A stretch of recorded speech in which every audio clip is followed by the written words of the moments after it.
ಜಲಕ್ಕೆ ಆತನ ಮೇಲೆ ಯಾರು ಭಗವಂತ ಹಾರಿದ. ಆ ವಿಷಜಲಕ್ಕೆ ಧುಮುಕಿ ಬಿಟ್ಟ. ಅಂದರೆ ಮರದ ಮೇಲೆ ಹತ್ತಿದಂತಹ ಅವನು ಆ ವಿಷಜಲಕ್ಕೆ ಧುಮುಕಿದ.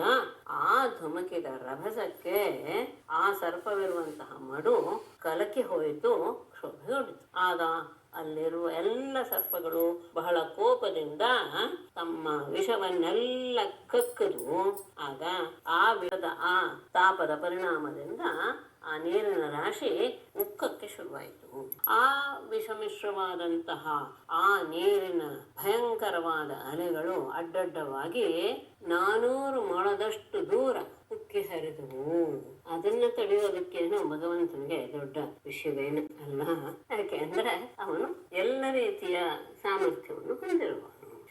ಆತ ಆ ನದಿಗೆ ಧುಮುಕಿದಂತಹ ಕೃಷ್ಣ ಗಜರಾಜನ ಹಾಗೆ ತನ್ನ ಭುಜಗಳಿಂದ ನೀರನ್ನು ಬಡಿತಾ ಶಬ್ದ ಮಾಡ್ತಾ ಈಜಾಡೋದಕ್ಕೆ ಶುರು ಮಾಡಿದ. ಆ ಶಬ್ದವನ್ನ ಕೇಳಿ ಕಾಳಿಯನಿಗೆ ತನ್ನನ್ನ ಅವಮಾನ ಪಡಿಸ್ತಾ ಇದ್ದಾರೆ ಅನ್ನಿಸ್ಬಿಡ್ತು. ತನ್ನ ಮನೆಗೆ ಬಂದು ತನ್ನನ್ನು ಯಾರು ಅವಮಾನ ಪಡಿಸ್ತಾ ಇದ್ದಾರೆ ಅನ್ನೋದನ್ನ ತಿಳಿದುಕೊಂಡವನು ಬಹಳ ಕೋಪದಿಂದ ಕೃಷ್ಣನ ಎದುರಿಗೆ ಬರ್ತಾನೆ. ಹೇಗಿದ್ದಾನೆ ಕೃಷ್ಣ? ಶ್ಯಾಮಲ ವರ್ಣದ ಹುಡುಗ, ಸುಂದರನಾದಂತಹ ಸುಕುಮಾರ, ಮೋಡದ ಹಾಗೆ ಕಪ್ಪಾದಂತಹ ಕಾಂತಿ, ಶ್ರೀವತ್ಸವನ್ನು ಧರಿಸಿದ್ದಾನೆ, ಪೀತಾಂಬರಧಾರಿ, ಕಮಲದ ಹಾಗೆ ಅತ್ಯಂತ ಮೃದುವಾದಂತಹ ಪಾದ. ಆ ಕೃಷ್ಣ ಯಾವ ಹೆದರಿಕೆ ಇಲ್ಲದೆ ಅಲ್ಲಿ ಈಜಾಡ್ತಾ ಇರೋದನ್ನ ಆ ಕಾಳಿಯ ಸರ್ಪ ನೋಡಿದ. ಬಹಳ ಕೋಪ ಬಂದ್ಬಿಡ್ತು. ಆ ಕೋಪದಿಂದ ಅವನ ಮರ್ಮಸ್ಥಾನಗಳಲ್ಲಿ ಅಂದ್ರೆ ಮರ್ಮಸ್ಥಾನ ಅಂದ್ರೆ ಎಲ್ಲಿ ಕಚ್ಚಿದ್ರೆ ಪ್ರಾಣ ಹೋಗುತ್ತೆ, ಅದು ಮರ್ಮಸ್ಥಾನ. ಅಲ್ಲಿ ಕಚ್ಚಿ ತನ್ನ ದೇಹದಿಂದ ಕೃಷ್ಣನನ್ನ ಸುತ್ತಿ ಬಿಗಿದು ಬಿಟ್ಟ. ಹೀಗೆ ಆ ಸರ್ಪ ದೇಹದಿಂದ ಆವೃತನಾದಂತಹ ಕೃಷ್ಣ ನಿಶ್ಚೇಷ್ಟಿತನಾಗಿಬಿಟ್ಟ.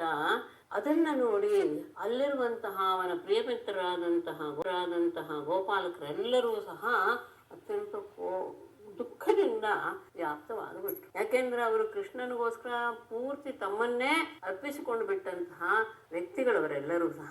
ತಮ್ಮನ್ನ ಅಷ್ಟೇ ಅಲ್ಲ, ತಮ್ಮ ಮಿತ್ರ, ಹಣ, ಬಂಧುಗಳು, ತಮ್ಮ ಇಚ್ಛೆ ಎಲ್ಲವನ್ನೂ ಅವನಿಗೋಸ್ಕರ ಮೀಸಲಾಗಿತ್ತೆ. ಅವನ ಕೃಷ್ಣನ ಪರಿಸ್ಥಿತಿ ನೋಡಿ ಅವರಿಗೆ ಬಹಳ ಹೆದರಿಕೆ ಆಗೋಯ್ತು. ಏನು ಮಾಡಬೇಕು ಅನ್ನೋದೇ ಗೊತ್ತಾಗದೆ ಎಲ್ಲರೂ ಕುಸಿದು ಹೋದ್ರು. ಹಸುಗಳು, ಎತ್ತುಗಳು, ಕರುಗಳು ಸಹ ಹೆದರಿ ಕೃಷ್ಣನನ್ನೇ ನೋಡ್ತಾ ಅಂಬಾ ಅಂತ ಕೂತಕ್ಕೆ ಶುರು ಮಾಡಿಬಿಟ್ಟಿವೆ. ಅವುಗಳು ದುಃಖದಿಂದ ಆಳ್ತಾ ಇವೆಯೋ ಎನ್ನುವ ಹಾಗೆ ಕಾಣಿಸ್ತಾ ಇದೆ. ಆಗ ಈ ಕಡೆ ವ್ರತಾನದಲ್ಲಿ 3 ರೀತಿಯ ಉತ್ಪಾತಗಳು ಕಾಣಿಸಿಕೊಂಡವು. ಯಾವುದು? ಭೂಮಿಯಲ್ಲಿ, ಆಕಾಶದಲ್ಲಿ, ದೇಹದಲ್ಲಿ ಎಲ್ಲ ಕಡೆ ಕಾಣಿಸ್ಕೊಳ್ಳುತ್ತೆ.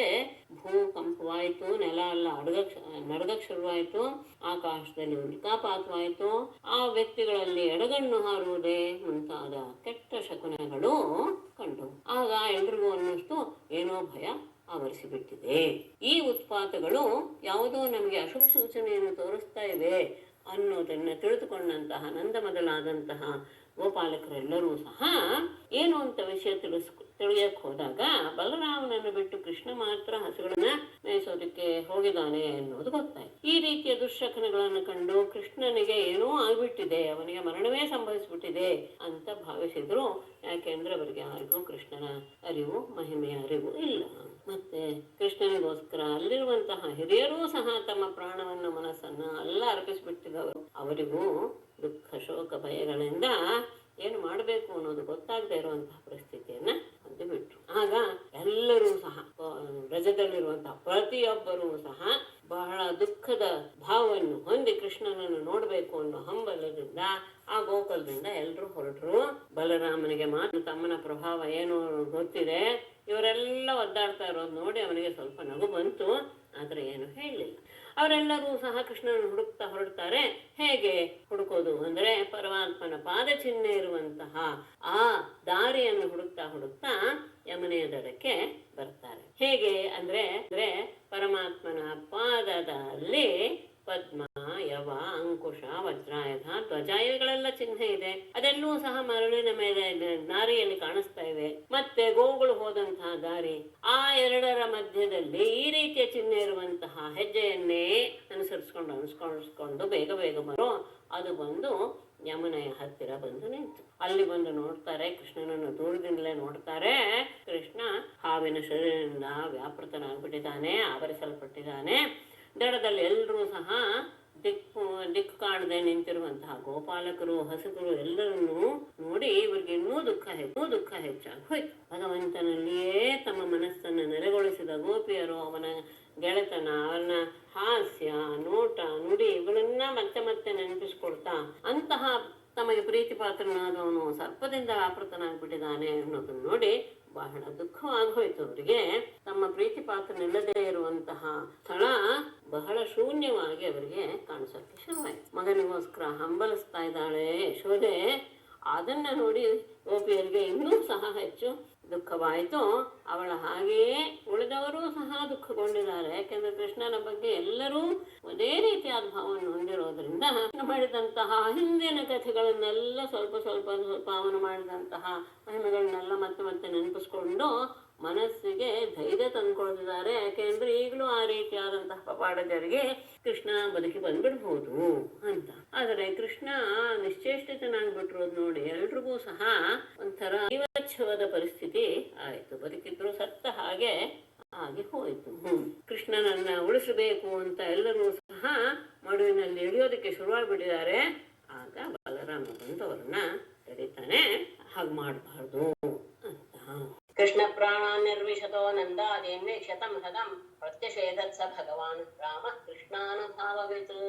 ಕೃಷ್ಣ ಪ್ರಾಣಾನ ನಂದಾದೇನ ತಂ ಹದಂ ನಿರ್ವಿಶತಃ ವೀಕ್ಷ್ಯ ಕೃಷ್ಣಾನುಭಾವವಿತ್ ಭಗವಾನ್ ಸಹ ರಾಮ ಪ್ರತ್ಯಷೇಧತ್. ಕೃಷ್ಣ ಪ್ರಾಣಾನ್, ಕೃಷ್ಣನಲ್ಲಿಯೇ ತಮ್ಮ ಪ್ರಾಣಗಳನ್ನು ಇಟ್ಟುಕೊಂಡಿರುವಂತಹ ನಂದಾದೇನ್, ನಂದರೆ ಮೊದಲಾದ ಎಲ್ಲರನ್ನೂ ಸಹ ಅವ್ರು ಏನ್ ಮಾಡಕ್ ಹೊಟ್ಟಿದ್ರು, ತಂ ಹದಂ ನಿರ್ವಿಶತಃ, ಆ ಮಡುವನ್ನ, ಆ ನದಿಯನ್ನ ಪ್ರವೇಶ ಮಾಡೋದಿಕ್ಕೆ ಅಂದ್ರೆ ಏನಾದ್ರು ಮಾಡಿ ಕೃಷ್ಣನನ್ನ ಬಿಡಿಸ್ಕೊಂಡ್ಬಂದ್ಬಿಡೋದು ಇತ್ಯಾದಿ ಭಾವದಿಂದ ಆ ಮಡುವನ್ನ ಪ್ರವೇಶ ಮಾಡೋದಿಕ್ಕೆ ನಿರ್ವಿಶತಃ ವೀಕ್ಷ್ಯ, ಪ್ರವೇಶ ಮಾಡೋತಾ ಇರೋದನ್ನ ನೋಡಿದಂತಹ ಕೃಷ್ಣಾನುಭಾವವಿತ್, ಕೃಷ್ಣನ ಮಹಿಮೆ ಏನು ಅನ್ನೋದನ್ನ ಚೆನ್ನಾಗಿ ಅರಿತಿರುವಂತಹ ಭಗವಾನ್ ಸಹ ರಾಮ, ಪೂಜ್ಯನಾದ ಆ ಬಲರಾಮನು ಪ್ರತ್ಯಷೇಧತ್, ಅವರೆಲ್ಲರನ್ನೂ ಸಹ ತಡೆದ. ಕೃಷ್ಣನಿಲ್ಲದೆ ನಮ್ಮ ಪ್ರಾಣವೇ ಇಲ್ಲ ಎನ್ನುವ ಭಾವವನ್ನು ಹೊಂದಿರುವಂತಹ ದಾರಿಗಳು ಅವನನ್ನು ಹೇಗಾದ್ರೂ ಮಾಡಿ ಬಿಡಿಸ್ಕೊಂಡ್ ಬಿಡೋಣ ಎನ್ನುವ ಭಾವದಿಂದ ಮಡುವನ್ನು ಪ್ರವೇಶ ಮಾಡೋದಿಕ್ಕೆ ಸಿದ್ಧರಾಗಿರೋದನ್ನ ನೋಡಿದಂತಹ ಬಲರಾಮ ಕೃಷ್ಣನ ಮಹಿಮೆ ಏನು ಅನ್ನೋದನ್ನ ರಚಿದ್ದರಿಂದ ಅವರೆಲ್ಲರನ್ನೂ ಸಹ ಅವನು ಮಡುವಿಗೆ ಧುಮುಕದ ಇದ್ದ ಹಾಗೆ ಅವರನ್ನ ತಡೆದ. ಇತ್ತಂ ಸ್ವಗೋಕುಲಮನನ್ಯಗತಿಂ ನಿರೀಕ್ಷ್ಯ ಶಸ್ತ್ರೀ ಕುಮಾರಮತಿ ದುಃಖಿತಮಾತ್ಮಹೇತೋಃ ಆಜ್ಞಾಯಮರ್ತ್ಯ ಪದವೀಂ ಅನುವರ್ತಮಾನಃ ಸ್ಥಿತ್ವಾ ಮುಹೂರ್ತಂ ಉದತಿಷ್ಠತ್ ಉರಂಗಬಂಧಾತ್. ಇತ್ತಂ ಆತ್ಮಹೇತೋಃ ಅತಿದುಃಖಿತಂ ಶಸ್ತ್ರೀಕುಮಾರಂ ನಿರೀಕ್ಷ್ಯ ಸ್ವಗೋಕುಲಂ ಅನನ್ಯಗತಿಂ ಆಜ್ಞಾಯ ಮರ್ತ್ಯ ಪದವೀಂ ಅನುವರ್ತಮಾನಃ ಮುಹೂರ್ತಂ ಸ್ಥಿತ್ವಾ ಉರಂಗಬಂಧಾತ್ ಉದತಿಷ್ಠತ್. ಇತ್ತಂ, ಈ ರೀತಿಯಾಗಿ ಆತ್ಮಹೇತೋ, ತನ್ನ ಬಗ್ಗೆ ತನಗೋಸ್ಕರ ಅತಿ ದುಃಖಿತಂ, ಅತ್ಯಂತ ದುಃಖಗೊಂಡಂತಹ ಸಸ್ತ್ರೀ ಕುಮಾರಂ, ಸ್ತ್ರೀಯರು ಮಕ್ಕಳು ಎಲ್ಲರನ್ನೂ ಸಹ ನಿರೀಕ್ಷ್ಯ ನೋಡಿ, ಅಷ್ಟೇ ಅಲ್ಲ ಸ್ವಗೋಕುಲಂ, ತನ್ನ ಆ ಗೋಕುಲದ ಜನರೆಲ್ಲರೂ ಸಹ ಅನನ್ಯಗತಿಂ, ಬೇರೆ ಯಾವ ಆಸರೆಯೂ ಇಲ್ಲದಿರುವುದನ್ನಾಗಿ ಆಜ್ಞಾಯ ತಿಳಿದು ಮರ್ತ್ಯ ಪದವೀಂ, ಮನುಷ್ಯನ ಆ ರೀತಿಯನ್ನ, ಅಂದ್ರೆ ಮನುಷ್ಯನ ಹಾಗೆ ಆ ನಡೆದುಕೊಳ್ಳುವಂತಹ ಆ ಭಾವವನ್ನ ಮುಹೂರ್ತಂ ಸ್ಥಿತ್ವ, ಸ್ವಲ್ಪ ಹೊತ್ತಿನವರೆಗೂ ಆಶ್ರಯಿಸಿ, ಅಂದ್ರೆ ಮನುಷ್ಯನ ಹಾಗೆ ಸ್ವಲ್ಪ ಹೊತ್ತು ವ್ಯವಹಾರ ಮಾಡಿ, ಮನುಷ್ಯರು ಹೇಗೆ ಹಾವಿಗೆ ಸಿಕ್ಕ ಹಾಕೊಂಡಾಗ ಆ ರೀತಿಯಾದಂತಹ ಭಾವವನ್ನ ತೋರಿಸ್ತಾರೋ ಆ ರೀತಿಯಾಗಿ ಸ್ವಲ್ಪ ಹೊತ್ತು ಚೇಷ್ಟಾರಹಿತನಾಗಿ ಇದ್ದು ಬಳಿಕ ಉರಂಗ ಬಂಧಾತ್, ಆ ಹಾವಿನ ಬಂಧನದಿಂದ ಉದತಿಷ್ಠತ್, ಹೊರಗೆ ಬಂದ. ಈ ರೀತಿಯಾಗಿ ತನ್ನನ್ನ ಹಾವಿನ ಶರೀರದಿಂದ ಸುತ್ತುವರಿಯೋದನ್ನು ನೋಡಿದಂತಹ ಜನ, ಅಲ್ಲಿರುವಂತಹ ಸ್ತ್ರೀಯರು ಮಕ್ಕಳು ಎಲ್ಲರೂ ಸಹ ತನಗೋಸ್ಕರ ದುಃಖ ಪಡ್ತಾ ಇರೋದನ್ನ ಗಮನಿಸಿದ ಕೃಷ್ಣ. ಅಷ್ಟೇ ಅಲ್ಲ, ಗೋಕುಲಕ್ಕೆ ತನ್ನ ಆಸರೆ ಇಲ್ಲದೆ ಇನ್ಯಾವುದೂ ಸಹ ಇಲ್ಲ ಎನ್ನುವಂತಹ ವಿಷಯವನ್ನೂ ಸಹ ತಿಳಿದುಕೊಂಡ ಅವನು ಸೊಳ್ಳು ಹತ್ತುವ ಮನುಷ್ಯರ ಹಾಗೆ ವ್ಯವಹಾರ ಮಾಡ್ತಾ ಆಮೇಲೆ ಸರ್ಪದ ಬಂಧನದಿಂದ ಹೊರಗೆ ಬಂದ. ಹೇಗೆ ಬಂದ? ತತ್ಪ್ರಥ್ಯಮಾನವಪುಷಾ ವ್ಯಥಿತಾತ್ಮಭೋಗಃ ತ್ಯಕ್ತ್ವಾನ್ನಮಯ್ಯ ಕುಪಿತಃ ಸ್ವಫಣಾನ್ ಭುಜಂಗಃ ತಸ್ಥೋ ಶ್ವಸನ್ ಶ್ವಸನರಂಧ್ರ ವಿಷಾಂಬರೀಷಸ್ತಬ್ಧೇ ಕ್ಷಣೋಲ್ಮುಖಮುಖೋ ಹರಿಮೇಕ್ಷಮಾಣಃ. ತತ್ಪ್ರಥ್ಯಮಾನವಪುಷಾ ವ್ಯಥಿತಾತ್ಮಭೋಗಃ ತ್ಯಕ್ತ್ವಾ ಕುಪಿತಃ ಭುಜಂಗಃ ಸ್ವಫಣಾನ್ ಉನ್ನಮಯ್ಯ ಶ್ವಸನ ರಂಧ್ರ ವಿಷಾಂಬರೀಷ ಸ್ತಬ್ಧೇ ಕ್ಷಣೋಲ್ಮುಖಮುಖಃ ಶ್ವಸನ್ ಹರಿಂ ಈಕ್ಷಮಾಣಃ ತಸ್ಥೌ.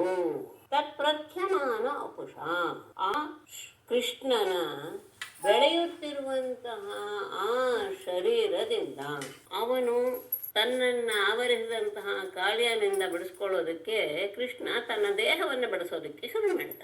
ಆಗ ವ್ಯಥಿತಾತ್ಮ ಭೋಗ, ಆ ದೇಹ ಹೆಗ್ಗಿಸ್ತಾ ಹೋದ ಹಾಗೆ ಅದರ ಯಾತನೆಯನ್ನು ತಡೆಯಕ್ಕೆ ಆಗದೇ ಇರುವಂತಹ ಶರೀರವುಳ್ಳಂತಹ ಆ ಕಾಳಿಯ ತ್ಯಕ್ತ್ವ, ಆ ಕೃಷ್ಣನನ್ನು ಬಿಟ್ಟು ಕುಪಿತಃ ಭುಜಂಗ, ಕೋಪಗೊಂಡ ಅವನು ಹಾವು ಸ್ವಫಣಾನ್ ಉನ್ನಮಯ್ಯ, ತನ್ನ ಹೆಡೆಗಳನ್ನೆಲ್ಲ ಎತ್ತಿ ಶ್ವಸನ ರಂಧ್ರ ವಿಷಾಂಬರೀಷ ಸ್ತಬ್ಧೇ ಕ್ಷಣೋಲ್ಮುಖ ಮುಖ, ಅವನು ಉಸಿರಾಡ್ತಾ ಇದ್ದಾನೆ.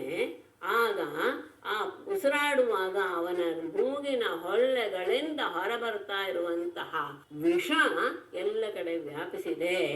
ಅವನ ಕಣ್ಣುಗಳು ಹೀಗೆ ಕೆಂಪಿಗೆ ಸ್ತಬ್ಧವಾಗಿ ಕೆಂಪಾಗಿ ಕಾಡು ಬಾಣಲೆಯ ಹಾಗೆ ಕೆಂಪಾಗಿ ಸ್ತಬ್ಧವಾಗಿ ಬಿಟ್ಟಿದೆ.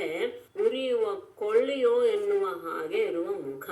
ಈ ರೀತಿಯಾಗಿ ಮಾಡಿಕೊಂಡವನು ವಿಷವನ್ನ ತನ್ನ ಉಸಿರಿನಿಂದ ಬಿಡ್ತಾ ಹರಿಂ ಈಕ್ಷಮಾಣ, ಹರಿ ನೋಡ್ತಾ ಕೃಷ್ಣನನ್ನು ನೋಡ್ತಾ ತಸ್ಥೌ ನಿಂತು ಬಿಟ್ಟ. ಯಾವಾಗ ಕೃಷ್ಣ ತನ್ನ ದೇಹವನ್ನು ಹಿಗ್ಗಿಸಿದ್ನು ಆಗ ಕಾಳಿಯನಿಗೆ ಬಹಳ ಯಾತನೆ ಆಗ್ಬಿಡ್ತು. ಆ ಯಾತನೆಯನ್ನು ತಡೆಯಕ್ಕೆ ಆಗದೆ ಕೃಷ್ಣನನ್ನು ಬಿಟ್ಬಿಟ್ಟು ಅವನು ಕೋಪದಿಂದ ತನ್ನ ಹೆಡೆಗಳನ್ನ ಎತ್ತಿ ಫೂತ್ಕಾರ ಮಾಡ್ತಾ ಹರಿಯನ್ನು ನೋಡ್ತಾ ಇದ್ದಾನೆ. ಆ ಫೂತ್ಕಾರ ಮಾಡುವಾಗ ಅವನ ಮೂಗಿನ ಆ ಹೊಳ್ಳೆಗಳಿಂದ ವಿಷ ಹೊರಹೊಮ್ತಾ ಇದೆ. ಅವನ ಕಣ್ಣುಗಳೆಲ್ಲೂ ಸಹ ಕಾದ ಕೆಂಡದ ಹಾಗೆ ಸ್ತಬ್ಧವಾಗಿ ಬಿಟ್ಟಿದೆ. ಮುಖ ಉರಿಯುವ ಕೊಳ್ಳಿಯ ಹಾಗೆ ಕಾಣಿಸ್ತಾ ಇದೆ. ಈ ರೀತಿಯಾದ ಅವನು ಪರಮಾತ್ಮ ನೋಡ್ತಾ ಸ್ವಲ್ಪ ಹೊತ್ತು ನಿಂತು ಬಿಟ್ಟ. ಆಗ ಅವನು ಯಾವ ರೀತಿಯಾಗಿ ಪರಮಾತ್ಮನನ್ನು ಎದುರಿಸಿದ? ತಮ್ಗೆ ಪಯಾದಿಶೇಖಯ ಪರಿಲೇರಿಹಾನಂ ದ್ವೇಷೃಕ್ಕಿಣಿ ಹತಿಗರಾರ ವಿಷಾಗ್ನಿ ದೃಷ್ಟಿಂ ಕ್ರೀಡನ್ ಅಮುಂ ಪರಿಸಸಾರ ಯಥಾ ಖಗೇಂದ್ರ ಬಭ್ರಾಮ ಸೋಪ್ಯವಸರಂ ಪ್ರಸಮೀಕ್ಷಮಾಣಃ.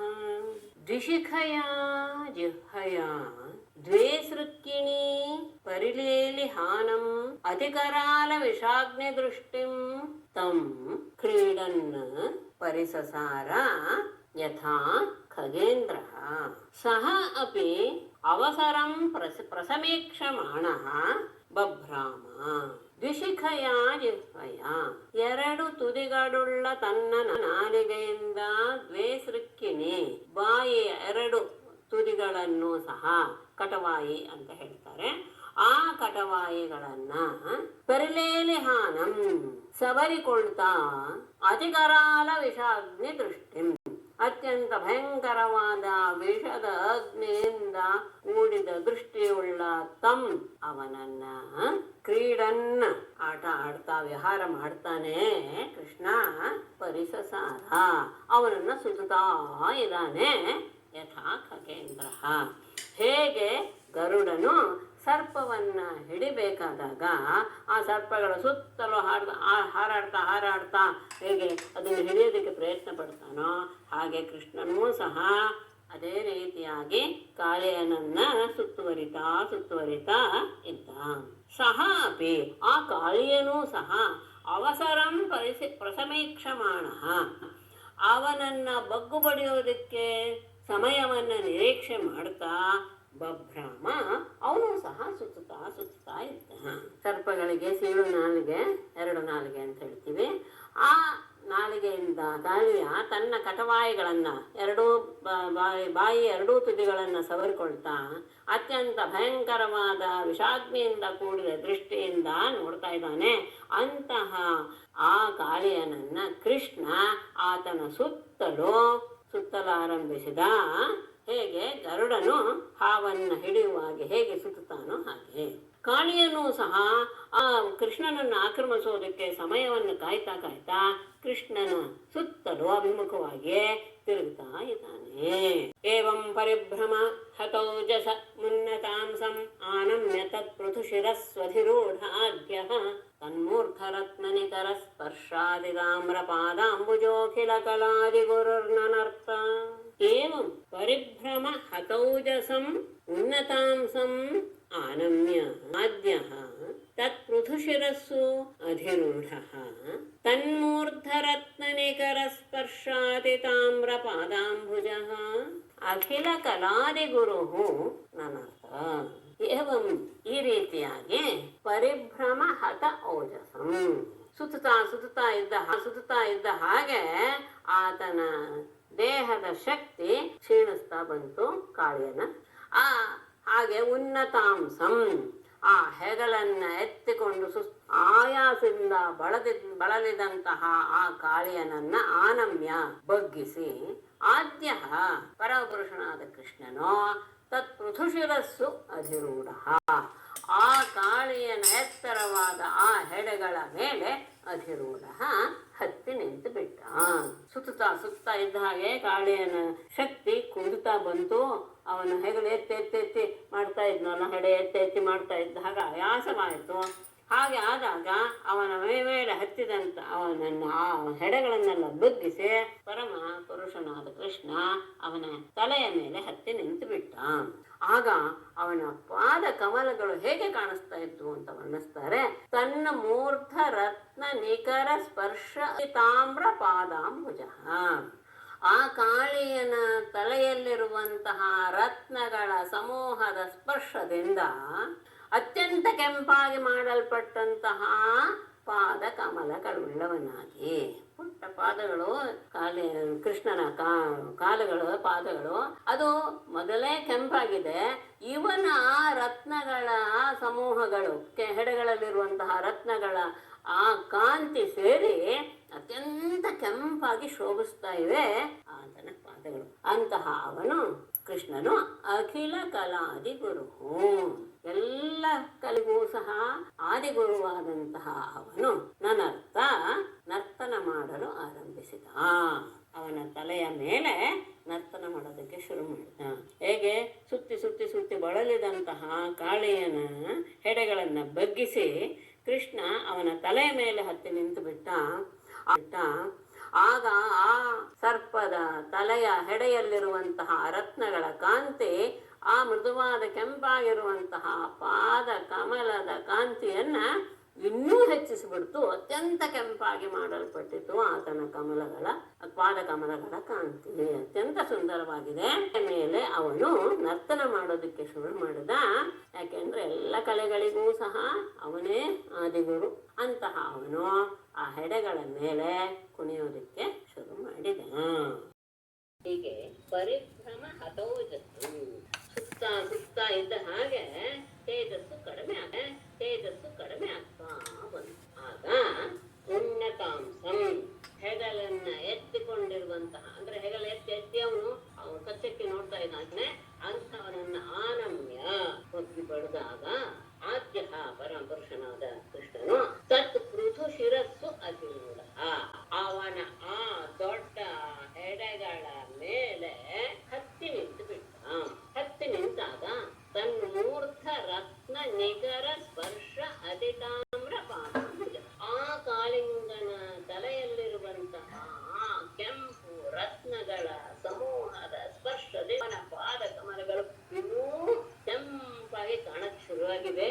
ಅಂತಹ ಕೃಷ್ಣನು ಅಖಿಲ ಕಲಾದಿ ಗುರು, ಎಲ್ಲ ಕಲೆಗಳಿಗೂ ಸಹ ಅವನು ಆವಾದ ಸ್ಥಾನ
ವಾದ್ಯಗೀತ ಪುಷ್ಪೋಪಹಾರನುತಿಭಿಃ ಸಹಸಾ ಉಪಸೇದುಃ. ಇವನು ನರ್ತನ ಮಾಡ್ತಾ ಇದ್ದಾನೆ ಅಂದ್ರೆ ಎಲ್ಲ ವಾದ್ಯಗಳು ಕೂಡ ಬಂತು. ನರ್ತಂ ಉದ್ಯತಂ ತಂ ತದಾ ಅವೇಕ್ಷ್ಯ ತದೀಯ ಗಂಧರ್ವ ಸಿದ್ಧ ಸುರಚಾರಣ ದೇವವಧ್ವಃ ಪ್ರೀತ್ಯಾ ಮೃದಂಗ ಪಣಮಾನಕ ವಾದ್ಯಗೀತ ಪುಷ್ಪೋಪಹಾರ ನುತಿಭಿಃ ಸಹಸಾ ಉಪಸೇದು. ಎಲ್ರು ಓಡಿ ಬಂದ್ರು. ನರ್ತಂ ಉದ್ಯತಂ ತಂ ಅವೇಕ್ಷ್ಯ, ನರ್ತನ ಮಾಡೋದಕ್ಕೆ ಸಿದ್ಧನಾದಂತಹ ಅವನನ್ನ ನೋಡಿ, ನರ್ಸೋತ್ಸಾಹನೇ ಇರುವುದಂತಹ ಅವನನ್ನು ನೋಡಿ, ತದಾ ಆಗ ತದೀಯ ಗಂಧರ್ವ ಸಿದ್ಧ ಸುರಚಾರಣ ದೇವವತ್ಸಃ, ಪರಮಾತ್ಮನಿಗೆ ಅತ್ಯಂತ ಭಕ್ತರಾದಂತಹ ಗಂಧರ್ವರು, ಸಿದ್ಧರು, ಚಾರಣರು, ದೇವತೆಗಳು, ದೇವತಾ ಸ್ತ್ರೀಯರು, ಅಪ್ಸರೆಯರು ಎಲ್ಲರೂ ಸಹ ಪ್ರೀತ್ಯ ಬಹಳ ಆನಂದದಿಂದ ಮೃದಂಗ ಪಣವ ಆನಕ ವಾದ್ಯ ಗೀತ ಪುಷ್ಪ ಉಪಹಾರ ಅಂತಿದೆ. ಮೃದಂಗ ಪಣವ ಅಂದ್ರೆ ತಾಳ, ಆನಕ ನಗಾರಿ, ಇಂಥ ಮೊದಲಾದ ವಾದ್ಯ ಮತ್ತು ಗೀತೆ ಮತ್ತು ಹೂವಿನ ಸಮರ್ಪಣೆ, ಈ ಪೂಜಾತ್ಮ ಹೂಗಳನ್ನು ಸಹ ಹಿಡಿದು ಶ್ರುತಿಭಿ ಸ್ತುತಿಸ್ತಾ ಸಹಸ ಬಹಳ ಆದರದಿಂದ ಉಪಸೇರಿದ್ರು. ಎಲ್ಲರೂ ಅಲ್ಲಿಗೆ ಬಂದು ಸೇರಿದ್ರು. ಭಗವಂತ ಯಾವಾಗ ನರ್ಸೋದಕ್ಕೆ ಆರಂಭ ಮಾಡಿದ್ನು, ಅದನ್ನು ನೋಡಿದಂತಹ ಅವನ ಭಕ್ತರಾದ ಗಂಧರ್ವರು, ಸಿದ್ಧ ಸುರಚಾರಣರು, ಅಪ್ಸರೆಯರು ಎಲ್ಲರೂ ಸಹ ಆನಂದದಿಂದ ಮೃದಂಗ ಪಣವ ತಮಟೆ ಮುಂತಾದ ವಾದ್ಯಗಳನ್ನ ನುಡಿಸ್ತಾ, ಗೀತೆಗಳನ್ನ ಹಾಡ್ತಾ, ಪೂಜೆಗೋಸ್ಕರ ಹೂಗಳನ್ನು ಕೈಯಲ್ಲಿ ಹಿಡಿದುಕೊಂಡು ಸ್ತುತಿ ಮಾಡ್ತಾ ಬಹಳ ಆದರದಿಂದ ಅಲ್ಲಿಗೆ ಬಂದು ಸೇರಿದ್ರು. ಹೇಗೆ ಅವನು ನರ್ತನ ಮಾಡಿದ? ಯಜ್ಜಿರೋ ನಮತೇಂಗ ಸತೈಕ ಶೀರ್ಷ್ಣ ತತ್ತನ್ಮರ್ದ ಖರದಂಡಧರೋ ವಿಪಾತೈಃ ಕ್ಷೀಣಾಯುಷೋ ಭ್ರಮತೋ ವಣವಾಸ್ಯತೋ ಸೃಂಗಸ್ತೋ ವಮನ್ ಪರಮ ಕಶ್ಮಲಮಾಪನಾಗಃ. ಶತೈಕ ಶೀರ್ಷ್ಣಃ ಅಂಗ ಸಂಬಂಧ ತಗೊಳ್ಳಿ, ಅಂಗ ಶತೈಕ ಶೀರ್ಷ್ಣಃ ಯದ್ಯತ್ ಶಿರಃ ನ ನಮತೆ ತತ್ತತ್ ಖರದಂಡಧರಃ ಅಂಘ್ರಿಪಾತೈಃ ಮಮರ್ಥ. ಕ್ಷೀಣಾಯುಷಃ ಪ್ರಮತಃ ಹಾಸ್ಯತಃ ಉಲ್ಬಣಂ ಅಸೃಂ ವಮನ್ ನಸ್ತಃ ಹಾಸ್ಯತಃ ನಸ್ತಃ ಅಸೃಂ ವಮನ್ ಪರಮಕಷ್ಫಲಂ ನಾಗಃ ಅಂಗ ಪರೀಕ್ಷಿತನೆ ಶತೈಕ ಶೀರ್ಷ್ಣ 100 ಹೆಡೆಗಳಿರುವಂತಹ ಆ ಕಾಳಿಂಗ ಯದ್ಯತ್ ಶಿರಃ ನಮತೆ, ಅವನ ಹೆಡೆಗಳ ಮೇಲೆ ಇವನು ಕಾಲ ಇಟ್ಕೊಂಡು ನರ್ತನ ಮಾಡ್ತಾನೆ. ಯಾವ ಯಾವ ಹೆಡೆಗಳನ್ನ ಅವನು ಬಗ್ಗಿಸಿಲ್ವೋ, ಯದ್ಯತ್ ಶಿರಃ ನಮತೆ, ಯಾವ ಯಾವ ಹೆಡೆಯನ್ನ ಅವನು ಬಗ್ಗಿಸ್ತಾ ಇಲ್ವೋ ಅಂದ್ರೆ ಎತ್ತಾನೆ ಇದ್ದಾನೋ, ತತ್ತತ್ ಆ ಹೆಡೆಗಳನ್ನು ಖರದಂಡಧರ, ದುಷ್ಟರಿಗೆ ಅತ್ಯಂತ ತೀಕ್ಷ್ಣವಾದ ದಂಡನೆಯನ್ನು ಕೊಡುವಂತಹ ಕೃಷ್ಣನು ಅಂಘ್ರಿಪಾತೈಹಿ ತನ್ನ ಪಾದಗಳ ತುಳಿಯುವಿಕೆಯಿಂದ ಮಮರ್ಧ ಬಡಿತಾ ಇದ್ದ. ಹೀಗೆ ಆದ ತಕ್ಷಣ ಕ್ಷೀಣಾಯುಷಃ, ಏನು ಜೀವನದಲ್ಲಿರುವಂತಹ ಎಲ್ಲ ಶಕ್ತಿಯು ಹೋಯ್ತೋ ಎನ್ನುವ ರೀತಿಯಲ್ಲಿ ಕ್ರಮತಃ ಸುತ್ತಾ ಇರುವಂತಹ ಅವನ ಹಾಸ್ಯತಃ ಬಾಯಿಯಿಂದ, ನಸ್ತಃ ಮೂಗಿನಿಂದ, ಉಲ್ಬಣಂ ಅಸೃಂ ಮಮನ್ ಅತ್ಯಂತ ಯಾತನೆಯನ್ನು ತಡಿಲಾರದೆ ರಕ್ತವನ್ನ ಸುರಿಸ್ತಾ ನಾಗಃ ಆ ಕಾಳಿಂಗನು ಪರಮ ಕಶ್ಮಲಂ ಅತ್ಯಂತ ಖೇದವನ್ನ ಯಾತನೆಯನ್ನ ಅನುಭವಿಸಿ ಬಿಟ್ಟ. 100 ತಲೆಗಳಿರುವಂತಹ ಅವನು ಕೃಷ್ಣ ಯಾವ ಯಾವ ತಲೆಯ ಮೇಲೆ ಅವನು ನರ್ತನ ಮಾಡ್ತಾ ಇದ್ದಾಗ ಇವನು ಇನ್ನೊಂದು ಹೆಡೆಗಳನ್ನ ಮೇಲ್ಮೇಲೆ ಕೆತ್ತಾ ಇದ್ದಾಗ ಆಗ ಆ ತಲೆಗಳ ಮೇಲೆ ಇವನು ತನ್ನ ಕಾಲನ್ನ ಇಟ್ಟು ಅದನ್ನ ಬಗ್ಗು ಹಾಗೆ ಮಾಡ್ದ ನರ್ತನ ಮಾಡುವ ರೀತಿಯಲ್ಲಿ. ಆಗ ಅವನ ಬಾಯಿಯಿಂದ, ಮೂಗಿನಿಂದ, ಎಲ್ಲದರಿಂದಲೂ ಸಹ ರಕ್ತ ಹೊರಬರಕ್ಕೆ ಶುರುವಾಗಿ ಅತ್ಯಂತ ವೇದನೆಯನ್ನು ಹೊಂದು ಬಿಟ್ಟ ಕಾಳಿಂಗ. ಆಗ ಇನ್ನೇನು ತಸ್ಯಾಕ್ಷಿರ್ಗರಳ ಮತ್ಮ ಉತ್ವಮತ ಶಿರಸ್ಸು ಯದ್ಯತ್ ಸಮುನ್ನಮತಿ ನಿಶ್ವಸತೋ ಶ್ಲೋಚ್ಚೈಃ ದತ್ಯನ್ ಪದಾನು ನಮಯನ್ ದಮಯಾಂ ಬಭೂವ ಪುಷ್ಪೈ ಪ್ರಭೂಚಿತೈವಾಹ ಪುಮಾನ್ ಪುರಾಣಃ. ತಸ್ಯ ಅಕ್ಷಿಭಿಃ ಗರಳಂ ಉದ್ವಮತಃ ಯದ್ಯತ್ ಶಿರಸ್ಸು ಯದ್ಯತ್ ಸಮುನ್ನಮತಿ ವೃಷಾ ಉಚ್ಚೈಃ ನಿಶ್ವಸತಃ. ಶಿರಸ್ಸು ಅಂತಂದ್ರೆ ಯದ್ಯತ್ ಸಮುನ್ನಮತಿ ವೃಷಾ ಉಚ್ಚೈಃ ನಿಶ್ವಸತಃ ಶಿರಸ್ಸು. ನೃತ್ಯನ್ ಪದ ಅನುನಮಯನ್ ಪುಷ್ಪೈಃ ಪ್ರಪೂಜಿತಃ ಪುಮಾನ್ ಪುರಾಣಃ ಇವ ದಮಯಾಂಬಭೂವ. ತಸ್ಯ ಅಕ್ಷಿಭಿಃ ಅವನ ಕಣ್ಣುಗಳಿಂದಲೂ ಸಹ ಗರಲಂ ಉದ್ಗಮತಃ ವಿಷವನ್ನು ಹೊರಗೆ ಹಾಕ್ತಾ ಇದ್ದಾನೆ. ಅಷ್ಟೇ ಅಲ್ಲ, ಆ ಸಂದರ್ಭದಲ್ಲೂ ಸಹ ಯದ್ಯತ್ ಸಮುನ್ನಮತಿ ಯಾವ ಯಾವ ತನ್ನ ಹೆಡೆಯನ್ನು ಮೇಲ್ಮೇಲಕ್ಕೆ ಎತ್ತಿ ವೃಷಾ ಕೋಪದಿಂದ ಉಚ್ಚೈಹಿ ನಿಶ್ವಸತಃ ಜೋರಾಗಿ ಹುತ್ತರಿಸುವಂತಹ ಅವನ ಶಿರಸ್ಸು ತಲೆಗಳಲ್ಲಿ ಅಂದ್ರೆ ಹೆಡೆಗಳಲ್ಲಿ ನೃತ್ಯನ್ನ ನರ್ತನ ಮಾಡ್ತಾ ಪದ ಅನುನಮಯನ್ ತನ್ನ ಪಾದದಿಂದ ಅದನ್ನ ಬಗ್ಗಿಸ್ತಾ ಪುಷ್ಪೈಹಿ ಪ್ರಪೂಜಿತ ಹೂವುಗಳಿಂದ ಪೂಜಿಸಲ್ಪಟ್ಟಂತಹ ಪುಮಾನ್ ಪುರಾಣ ಇವ ಪರಮಾತ್ಮನು ಎನ್ನುವಂತೆ, ಪುರಾಣ ಪುರುಷನಾದಂತಹ ಪರಮಾತ್ಮನು ಎನ್ನುವಂತೆ ಈಗ ದಮಯಾಂಬಭುವ ಅಂತ ಮಧ್ಯದಲ್ಲಿ ತಗೊಂಡ್ರೆ, ದಮಯಾಂಬಭುವ ಅಂದ್ರೆ ಅವನನ್ನ ಬಗ್ಗು ಬಡದ ಅಂತ ಅರ್ಥ. ಆ ಬಗ್ಗು ಬಡಿಯುವಾಗ ಹೇಗೆ ಕಾಣಿಸ್ತಿತ್ತು ಅಂದ್ರೆ, ಇದು ಮೊದಲು ಹೇಳ್ಬಿಡ್ತೇನೆ. ಅವನ ಕಣ್ಣುಗಳಿಂದಲೂ ಸಹ ವಿಷ ಹೊರಮಕ್ಕೆ ಶುರುವಾಯಿತು.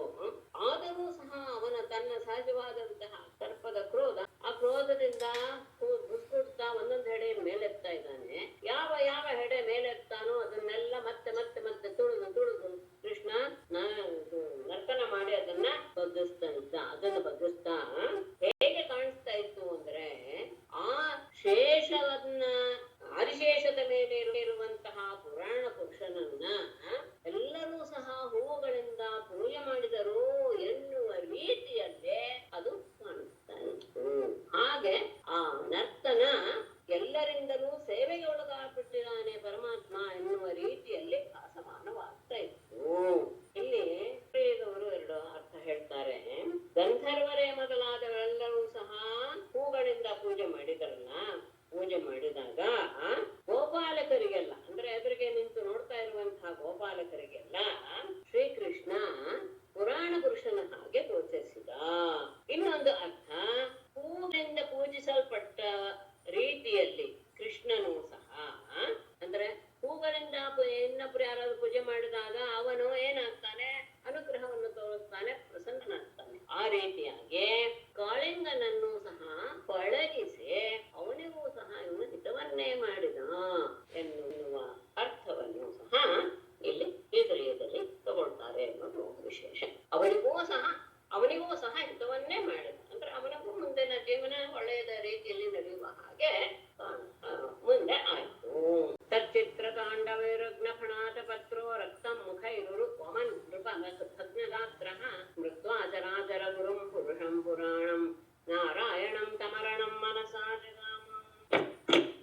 ಈಗ ಪೂರ್ತಿ ಸೋಧೋದ. ತಚ್ಚಿತ್ರ ತಾಂಡವ ವಿರುಗ್ನ ಫಣಾತ ಪತ್ರ ನೃಪ ಅಂತ ತಗೊಳ್ಬೇಕಾದ್ರೆ ಭಗ್ನಗಾತ್ರ ಮುಖೈಃ ಗುರು ರಕ್ತಂ ವಮನ್ ಚರಾಚರ ಗುರುಂ ಪುರುಷಂ ಪುರಾಣಂ ನಾರಾಯಣಂ ಸಾ ತಂ ಮನಸಾ ಹರಣಂ ಜಗಾಮ.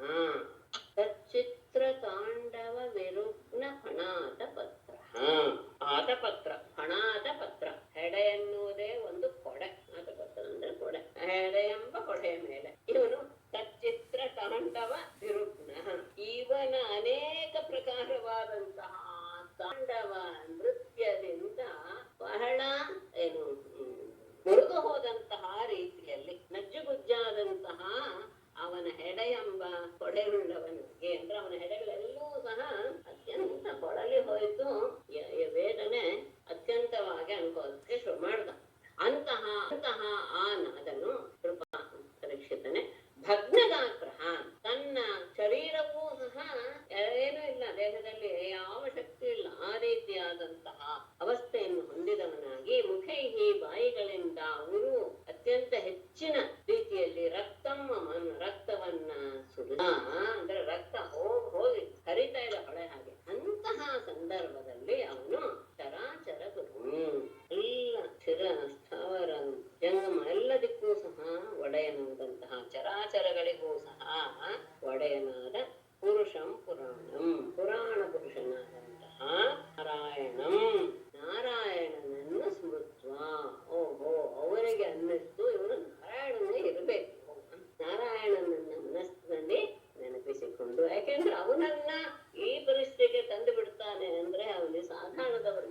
ಸಾಧ್ಯವೇ ಇಲ್ಲ.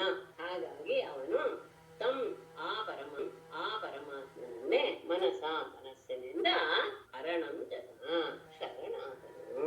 ಕೊಡೆಗಳ ಹಾಗಿರುವಂತಹ ಕಾಳಿಂಗನ ಹೆಡೆಗಳ ಮೇಲೆ ಆ ಮುಕುಂದನ ವಿಚಿತ್ರವಾದ ತಾಂಡವ ನೃತ್ಯ ಎನ್ನುವುದು ಆ ಹೆಡೆಗಳನ್ನೆಲ್ಲ ಕ್ಷೀಣ ಮಾಡಿಬಿಟ್ಟು ಶಕ್ತಿ ರಹಿತವಾಗೋಯ್ತು. ದೇಹವೂ ಸಹ ಭಗ್ನವಾಗೋಗಿದೆ, ದೇಹ ಅಂಗಾಂಗಗಳೆಲ್ಲವೂ.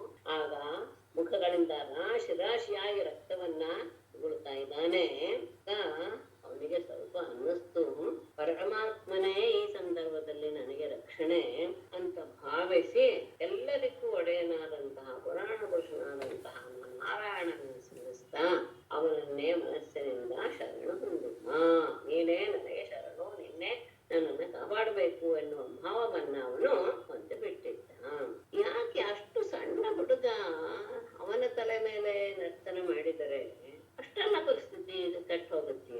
ಅವನೆಲ್ಲ ತಾನೆ, ಅವನ ಭಾರವನ್ನು ತಡೆಯೋಕ್ಕಾಗಲ್ವಾ? 100 ಹೆಡೆ ಇರುವಂತ ಕಾಳಿಂಗ ಅಂದರೆ ಅದಕ್ಕೆ ಹೇಳ್ತಾರೆ, ಕೃಷ್ಣಸ್ಯ ಗರ್ಭಜಗತೋದಿಭರಾವಸನ್ನಂ ಪಾರ್ಷ್ಣಿ ಪ್ರಹಾರ ಪರಿರುಗ್ನ ಪ್ರಣಾತ ಪತ್ರಂ ದೃಷ್ಟ್ವಾ ಹಿಮಾದ್ಯಮುಪಸೇದುರಮುಷ್ಯ ಪತ್ನ್ಯಃ ಆರ್ತಾಶ್ಲಥದ್ವಸನ ಭೂಷಣ ಕೇಶಬಂಧಾಃ ಗರ್ಭಜಗತಃ ಕೃಷ್ಣಸ್ಯ ಅತಿಭರಾವಸನ್ನಂ ಪಾರ್ಷ್ಣಿ ಪ್ರಹಾರ ಪರಿರುಗ್ನ ಪ್ರಣಾತ ಪತ್ರಂ ಅಹಿಂ ದೃಷ್ಟ್ವಾ ಅಮುಷ್ಯ ಪತ್ನ್ಯಃ ಆರ್ತಾಃ ಶ್ಲಥದ್ವಸನ ಭೂಷಣ ಕೇಶಬಂಧಾಃ ಆದ್ಯಂ ಉಪಸೇದೋ.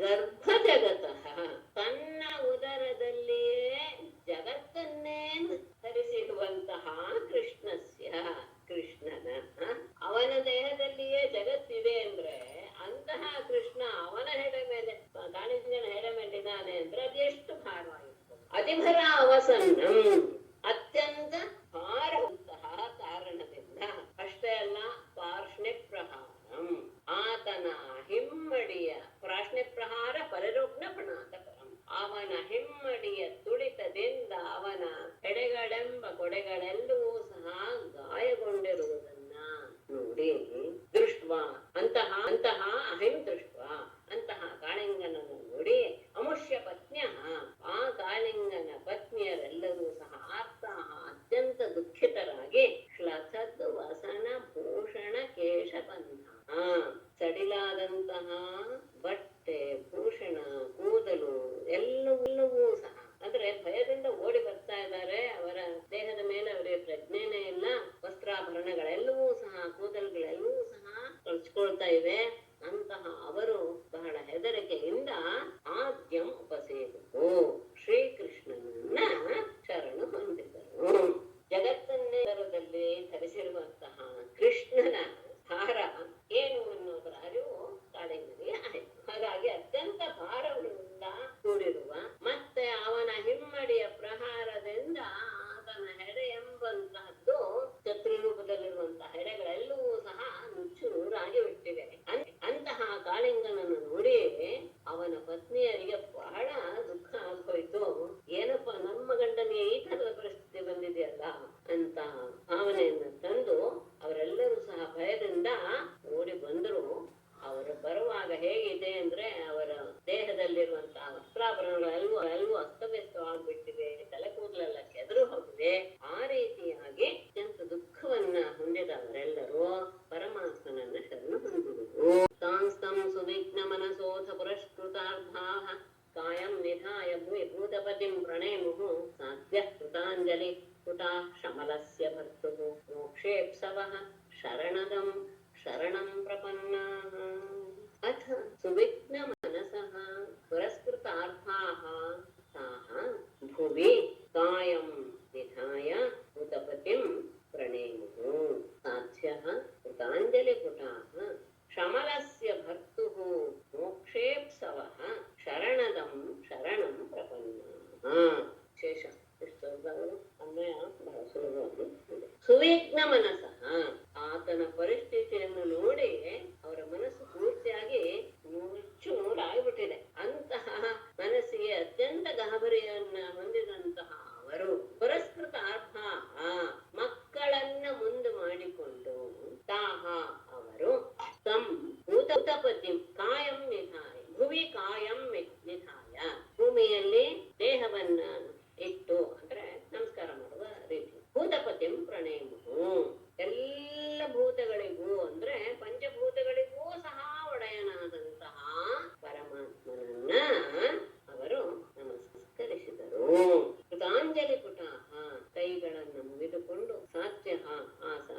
ಪುತ್ರಿಯರಾದ ಆ ಕಾಳಿಂಗನ ಸ್ತ್ರೀಯರು ಪತ್ನಿಯರು ಶ್ರಮಲಸ್ಯ ಭರ್ತು ದೋಷವನ್ನ ಮಾಡಿದಂತಹ ಪಾಪಿಷ್ಟನಾದಂತಹ ತನ್ನ ಗಂಡನ ಮೋಕ್ಷೇಪ್ಸವ ಅವನ ಬಿಡುಗಡೆಯನ್ನ ಬಯಸಿದವರಾಗಿ ಶರಣದಂ ಎಲ್ಲರಿಗೂ ಸಹ ಆಶ್ರಯದಾತನಾದಂತಹ ಪರಮಾತ್ಮನನ್ನ ಶರಣಂ ಪ್ರಪನ್ನ ಶರಣ ಹೊಂದಿದರು.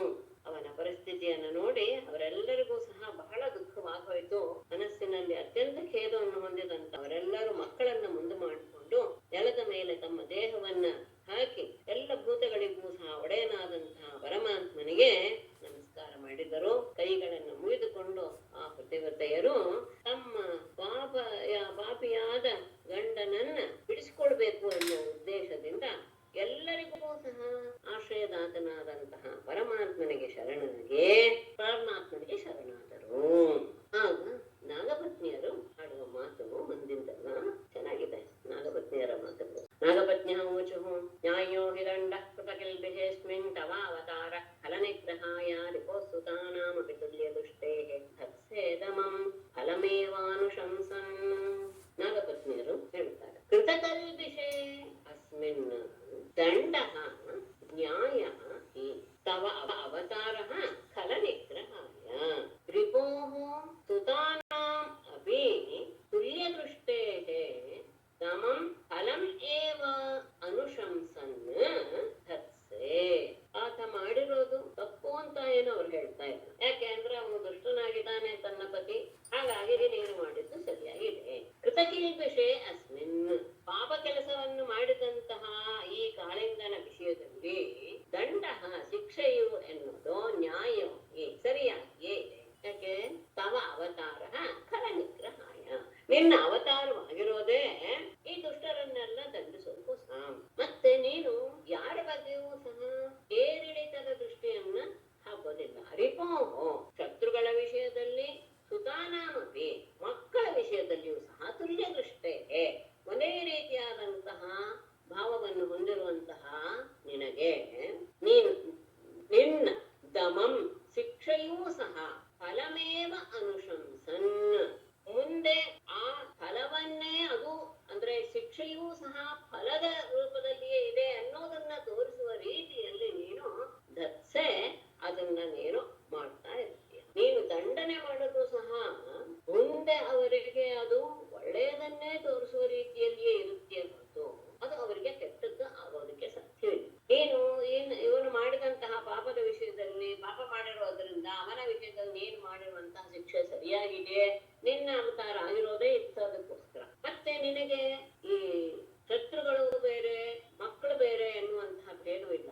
ಯಾರೇ ಶಿಕ್ಷೆ ಎನ್ನುವುದು ಕೊಡುವ ಸಂದರ್ಭದಲ್ಲಿ ಇವರು ಶತ್ರು ಆದ್ರಿಂದ ನಿಮಗೆ ಹೆಚ್ಚಿಗೆ ಶಿಕ್ಷೆ, ಇವರು ಮಕ್ಕಳಾದ್ರಿಂದ ಕೊಡಬಾರ್ದು ಎನ್ನುವಂತಹ ಭಾವ ಇದೆ. ಎಲ್ಲರ ವಿಷಯದಲ್ಲಿಯೂ ಸಮಭಾವವನ್ನು ಹೊಂದಿರುವಂತಹ ನೀನು ಆ ನಿಗ್ರಹವನ್ನು ಸಹ ಅನುಗ್ರಹ ಅಂತಾನೆ ಯೋಚನೆ ಮಾಡ್ತಾ ನೀನು ಅವರಿಗೆ ದಂಡನೆಯನ್ನ ಕೊಡ್ತೀಯ.